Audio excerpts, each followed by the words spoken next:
Pour les animaux, le processus de séduction comporte parfois de grands risques. Peux-tu imaginer ce que serait notre vie si nous devions nous séduire comme le font les souris ou les pandas? Si tu trouves les dîners aux chandelles stressants, attends un peu d'entendre ça. Si ces parades nuptiales peuvent nous sembler étranges, voire risquées, elles remplissent cependant très bien leur fonction dans le monde animal. Imaginons ce qui se passerait si nous devions nous comporter comme des pandas géants, par exemple. Pour commencer, nous aurions beaucoup de mal à nous accoupler.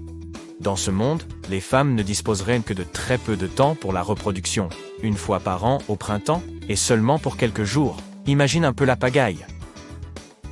Pour gagner l'affection d'une femme, il te faudrait probablement combattre un concurrent plus jeune, tandis que la belle attendrait au sommet d'un immeuble. Et le combat serait intense. En plus, il faudrait encore que la femme soit intéressée après la bagarre. Ce ne serait pas gagné d'avance. En quittant le bâtiment, elle vous enverrait tout simplement promener. Très ambitieux, vous chercheriez à la courtiser pendant encore plusieurs semaines, échangeant des propos enflammés avec une ténacité remarquable. Finalement, l'autre prétendant s'avouerait vaincu, et la dame s'intéresserait enfin à toi. Cette longue rivalité, associée à la réticence de la dame, pourrait en fait être exactement ce qui suscite son intérêt. Imagine que nous devions repousser tous nos rivaux potentiels puisque nous voulons demander à quelqu'un de sortir avec nous. Nous passerions certainement plus de temps à la salle de sport, c'est certain. Mais que se passerait-il si tu devais construire un château entier avant un rendez-vous romantique? Et à main nue, rien de moins. Un château à la fois esthétique et suffisamment solide pour protéger ta partenaire et ta progéniture. Eh bien, voilà ce que tu devrais faire si tu sortais avec quelqu'un comme le poisson globe. Chaque fois que tu tomberais amoureux, il te faudrait construire des châteaux de sable. À la force de tes bras, tu façonnerais le sable et créerais de magnifiques crêtes et vallées. Ce n'est pas un jeu, crois-moi. En t'y prenant bien, il te faudrait 7 à 9 jours pour parfaire ton chef-d'œuvre. La maison de tes rêves devrait être assez jolie pour qu'on la voie, mais aussi assez solide pour repousser les cambrioleurs.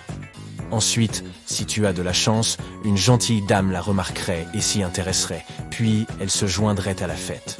Très vite, elle ferait de ce nid un véritable foyer. Imagine maintenant que tu doives être un chanteur extraordinaire, avant de pouvoir inviter quelqu'un à prendre un café. Si jamais tu te trouvais dans une telle situation, tu peux demander conseil à la souris. Si nous étions romantiques comme les souris, nous aurions besoin de beaucoup de talent et d'une jolie voix. Il nous faudrait produire des chants extraordinaires. Ceux des souris ne sont pas audibles par l'homme, mais j'imagine que nous trouverions une solution. Nous finirions par créer une atmosphère mélodieuse pour séduire nos partenaires potentiels. Il serait nécessaire de bien travailler notre voix et de produire des bruits distincts de ceux utilisés dans la vie quotidienne. Tout talentueux que nous soyons, cela resterait difficile. Dans un scénario semblable à celui des souris, nos amoureuses ne se laisseraient pas impressionner si facilement. Elles auraient leurs préférences en matière de sérénade. Selon une étude, les souris femelles préfèrent des chansons qui se distinguent de celles chantées par leurs proches. Je n'aurais jamais pensé qu'une dame souris serait impressionnée par la nouveauté, mais c'est comme ça. Nous avons donc quelque chose en commun. Si l'un de tes partenaires te compare à un poisson pêcheur, sache que ce n'est pas un compliment. Disons que ces créatures sont de parfaits exemples de petits amis collants. En effet, lorsqu'il s'agit de s'accoupler, il faut y aller à fond.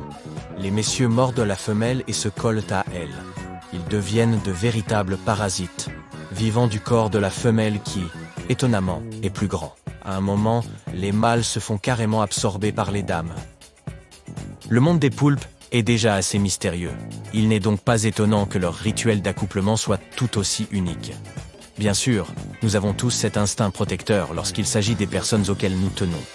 Mais si tu devais agir comme une espèce particulière de pieuvre, il te faudrait passer à un tout autre niveau. Tu commencerais à te conduire comme un garde du corps. Tu t'installerais juste à côté de ton béguin, dans ta petite tanière. Tu chercherais ainsi à t'assurer que personne d'autre ne s'approche. Et ce n'est pas tout. Imagine si tu devais te déguiser pour rencontrer ta bien-aimée. Elle pourrait par exemple ne pas t'apprécier beaucoup au début. Certaines pieuvres rusées ont trouvé une solution. Quelle est leur stratégie?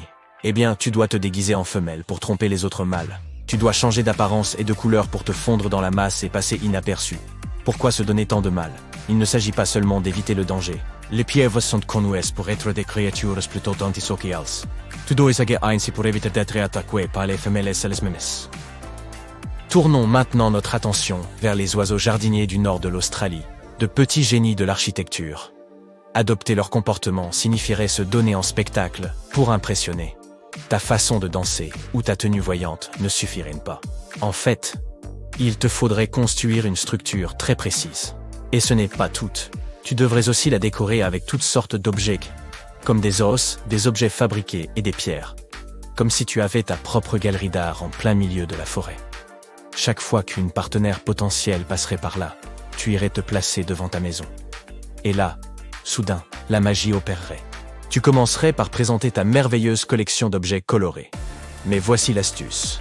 Même la façon dont tu disposes ces objets est importante, car elle doit créer une illusion. En assemblant ta demeure romantique, tu dois placer les objets les plus grands tout au fond de ton écrin de verdure. Ainsi, du point de vue de ta partenaire, tu paraîtrais plus grande et plus impressionnante que tu n'es en réalité. Une astuce vraiment fitée pour se démarquer de la concurrence. Les araignées patineuses mettent toute leur énergie dans la préparation de leur rendez-vous. Tu veux suivre leur exemple, tu dois apporter des cadeaux. Tu t'approcheras d'une partenaire avec des cadeaux de toutes sortes, que tu offriras avant de chercher à nouer une relation plus profonde. Des scientifiques ont étudié ce comportement. On pensait autrefois qu'il s'agissait pour les araignées de montrer qu'elles étaient sérieuses et de prouver à leur partenaire qu'elles feraient un parent exceptionnel, bienveillant et toujours préparé. Aujourd'hui, les scientifiques pensent que ce comportement est destiné à assurer leur sécurité personnelle. Et oui, les femelles aiment bien croquer leur partenaire de temps en temps. Disons maintenant que tu aimes l'aventure. Alors ton modèle serait plutôt l'albatros. Ce sont des créatures nomades qui peuvent passer des années à voyager à travers le monde sans jamais se fixer au même endroit. Mais en retournant dans ta ville natale, tu reviendrais toujours aux côtés de ta fidèle compagne. En tant que couple, vous vous accueilleriez l'un l'autre, avec un rituel élaboré d'échange de vœux et d'anneaux. Tu sais qu'on dit souvent que tel ou tel couple est inséparable ? Eh bien, il existe une espèce de perroquet qui porte ce nom. Et ils sont tout aussi affectueux qu'ils en ont l'air. Si vous étiez comme eux, rien ne pourrait vous séparer, toi et ta partenaire, comme des lycéens toujours en train de se bécoter et de bavarder. Ensemble, vous fabriqueriez des maisons complexes et vous partageriez même votre nourriture. Votre amour ressemblerait à celui de ces magnifiques oiseaux qui restent ensemble pendant longtemps. Et une rupture serait une véritable tragédie. Comme pour les inséparables, il serait préférable de ne jamais vous séparer. Des recherches ont en effet montré que les inséparables pouvaient littéralement mourir de chagrin.